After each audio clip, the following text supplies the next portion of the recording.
Selamat pagi anak-anak semua, kembali lagi bersama Miss Grace. Baik, hari ini Miss akan melanjutkan materi kita yang selanjutnya. Masih di tema 6, subtema 3, pembelajaran keempat. Anak-anak siapkan modulnya dan alat tulisnya, tetap saksikan videonya. Sebelum Miss akan menjelaskan materi kita hari ini, Miss akan terlebih dahulu memberitahukan tujuan pembelajaran kita. Yang pertama, siswa mampu menulis tanggapan dari ungkapan perintah. Yang kedua, siswa mampu menjelaskan makna karya seni. Baik, materi pertama adalah tentang menulis tanggapan dari ungkapan perintah. Sebelumnya kita juga sudah pernah belajar ya, bagaimana kita memberikan perintah dan memberikan tanggapan. Seperti di modul anak-anak di pembelajaran 4, menuliskan tanggapan dari ungkapan perintah. Ungkapan perintah itu adalah ungkapan yang disampaikan seseorang untuk melakukan sesuatu. Seperti contoh di sini, kita baca terlebih dahulu percakapan antara ibu guru dan Jonas. Perhatikan percakapan berikut. Jonas, apakah hari ini jadwal piketmu? Jonas menjawab, iya Bu. Kalau begitu, tolong bersihkan papan tulis ya. Setelah itu, bagikanlah hasil ulangan ini kepada temanmu. Nah, ini adalah contoh dari ungkapan perintahnya. Ibu guru menyuruh si Jonas untuk membersihkan papan tulis. Kemudian membagikan hasil ulangan kepada teman. Kemudian Jonas menanggapi perintah tersebut dengan menjawab, baik Bu, saya akan membersihkan papan tulis sekarang. Nah, sudah jelas ya di percakapan ini, ibu guru memberikan perintah kepada Jonas dengan kata-kata yang santun. Ibu guru menyuruhnya dengan mengungkapkan tolong bersihkan papan tulis. Kemudian, bagikanlah hasil ulangan ini kepada temanmu dengan kata yang santun. Nah, sebaiknya Jonas memberi tanggapan atas perintah ibu guru dengan bahasa yang baik dan santun juga. Nah, di sini Jonas sudah memberikan tanggapan dengan bahasa yang santun dan baik ya, anak-anak. Baik Bu, saya akan membersihkan papan tulis sekarang. Nah, di sini Jonas mengungkapkannya dengan bahasa yang santun. Jadi anak-anak pun juga demikian. Kalau nanti misalnya disuruh melakukan sesuatu, diberikan perintah baik oleh ibu gurunya atau mamanya di rumah atau papanya atau kakek sama neneknya memberikan perintah anak-anak untuk melakukan sesuatu, anak-anak menanggapi kalau misalnya nggak bisa nih, menanggapinya juga dengan bahasa yang santun ya. Misalnya kalau bisa bilang baik ya atau baik Bu, nanti saya ambilkan. Atau misalnya kalau misalnya lagi nggak bisa, maaf Bu, saya sedang mengerjakan tugas, misalnya gitu. Maaf Bu, jangan lupa bilang maaf kalau nggak bisa membantu atau melaksanakan perintah tersebut. Jadi, anak-anak menulis kalimat perintah, jangan lupa berisi kata tolong ya. Jika menyuruh seseorang melakukan sesuatu, menggunakanlah bahasa yang baik, yang santun, yang sopan dengan menggunakan kata tolong. Nah, kalimat perintah juga diakhiri dengan tanda seru biasanya di belakang. Seperti ini ya. Anda bisa lihat di sini menggunakan tanda baca, tanda seru. Dalam ungkapan perintahnya, kemudian Jonas menanggapinya dengan sopan. Nanti kalau anak diberi perintah, jangan lupa meniru seperti Jonas ya, menggunakan bahasa yang baik dan santun. Jangan nanti bilang, aduh males sekali aku nggak mau Bu. Nah, atau mama aja aku nggak mau. Itu tidak menggunakan bahasa yang baik dan santun ya anak-anak. Jadi contohlah seperti percakapan di sini. Nah, berikutnya anak-anak bisa mengerjakan tugas di Ayo Berlatih di modul anak-anak. Tulislah tanggapan yang baik dan santun dari setiap ungkapan perintah berikut. Contohnya nih nomor 1. Di sini kan dibilang tolong ambilkan semua buku itu. Nah, tanggapannya anak-anak bisa menggunakan kalimat seperti contoh yang Miss buat di sini. Baik, saya akan ambilkan buku itu. Begitu juga yang nomor 2, silakan berbaris dengan rapi. Nah, tanggapannya bagaimana? baik Mister atau baik Miss atau baik, saya akan berbaris dengan rapi, bisa seperti itu ya. Begitu juga yang nomor 3, 4, dan 5. Anak-anak silakan kerjakan di modulnya langsung. Nah, ini ada di halaman 47 ya anak-anak. Jadi silakan anak-anak kerjakan langsung yang nomor 2, 3, dan 4. 3, 4, dan 5.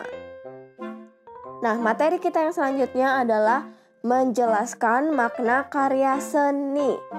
Di sini anak-anak bisa lihat ya, di modulnya juga menjelaskan makna karya seni itu. Tanah liat dan plastisin termasuk bahan yang cocok digunakan sebagai bahan kerajinan. Hal ini karena tanah liat dan plastisin itu mudah dibentuk ya anak-anak, nih seperti contoh di sini. Ini ada plastisin, sampingnya ada gambar jerapah. Jadi buat gambar macam-macam kita bisa menggunakan plastisin. Kan seperti yang anak-anak sudah buat ya. Ada yang buat buah-buahan kemarin, ada yang buat bunga, ada yang buat binatang, macam-macam. Anak-anak buat dan semuanya bagus-bagus sekali ya. Begitu juga dengan tanah liat. Tanah liat sama seperti plastisin, hanya tanah liat itu aslinya dia berwarna abu-abu, tidak seperti plastisin sudah warna-warni. Tapi mereka sama-sama bahan lunak, bahan yang mudah dibentuk. Nah, kerajinan dari tanah liat merupakan karya 3 dimensi. Sesuai namanya, tanah liat bersifat liat atau lengket jika basah sehingga mudah dibentuk. Nah, kalau plastisin kita tidak perlu menambahkan air, minyak, dan sebagainya untuk membentuknya. Dia sudah langsung bisa dibentuk, tapi kalau tanah liat, agar mudah dibentuk dia harus basah. Ya, karena kalau dia kering, dia akan kaku. Nah, sebelumnya anak-anak juga sudah membuat ya banyak yang seperti tadi Miss bilang, berbagai macam bentuk menggunakan plastisin. Selain itu, kamu juga bisa membuat hiasan topeng. Topeng tersebut akan terlihat lebih indah dan menarik jika dihias menggunakan cat warna-warni. Jadi, kita bisa buat topeng dari tanah liat tersebut. Tidak hanya dari tanah liat, tapi dari plastisin pun juga kita bisa gunakan. Nah, ini adalah contoh beberapa karya seni yang kita bisa buat menggunakan tanah liat ya anak-anak. Ada gelas dan teko, tempat pensil, celengan, vas bunga, dan lain sebagainya. Nah, di modul anak-anak bisa lihat topeng dapat menggambarkan sifat manusia. Ada topeng yang terlihat lucu, pemberani, menyeramkan, atau ramah. Untuk menggambarkan sifat-sifat tersebut, biasanya digunakan warna-warna tertentu pada topeng. Jadi, kalau anak-anak pernah lihat topeng nih, di mana misalnya di suatu kerajinan atau di suatu tempat, museum dan sebagainya, ada topeng yang warnanya hitam, mukanya serem gitu misalnya. Ada yang warnanya putih, ada yang warnanya merah. Nah, dari warna-warna topeng tersebut ternyata topeng itu memiliki arti tersendiri. Nah, apa saja arti dari warna-warna pada topeng tersebut?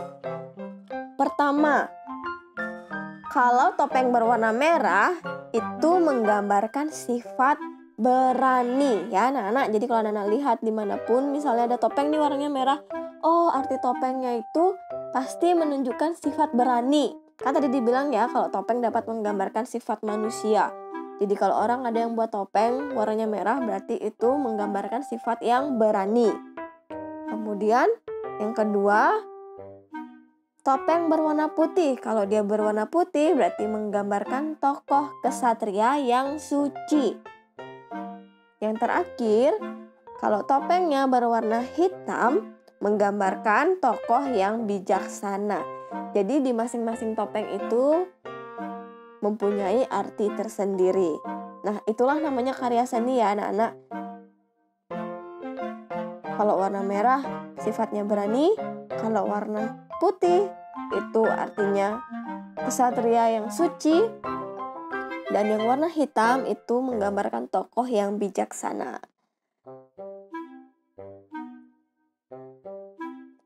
Nah, berikutnya di situ ada ayo berlatih di modul anak-anak, tugas. Anak-anak bisa kerjakan di halaman 48 di modulnya. Soal nomor 1, jelaskan mengapa topeng yang telah kita buat perlu diwarnai. Nah, ini ada di bacaan di modul anak-anak ya. Kenapa topeng itu kita harus warnai agar terlihat bagaimana. Nah, nomor 2, jelaskan beberapa arti warna pada topeng. Seperti yang tadi sudah Miss jelaskan ya, ada 3 warna itu anak-anak jelasin. Misalnya, topeng berwarna merah, artinya apa? Topeng berwarna putih, artinya apa? Topeng berwarna hitam, artinya apa? Dan sebagainya. Oke, anak-anak. Jadi tugasnya yang tadi sebelumnya dan yang halaman 48. Anak-anak bisa kerjakan langsung di modulnya.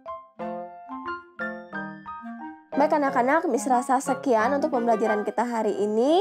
Selamat mengerjakan. Jika masih ada yang belum paham atau mengerti, anak-anak bisa tanyakan ke Miss Grace atau Miss Putri. Terima kasih, sampai jumpa di pembelajaran selanjutnya.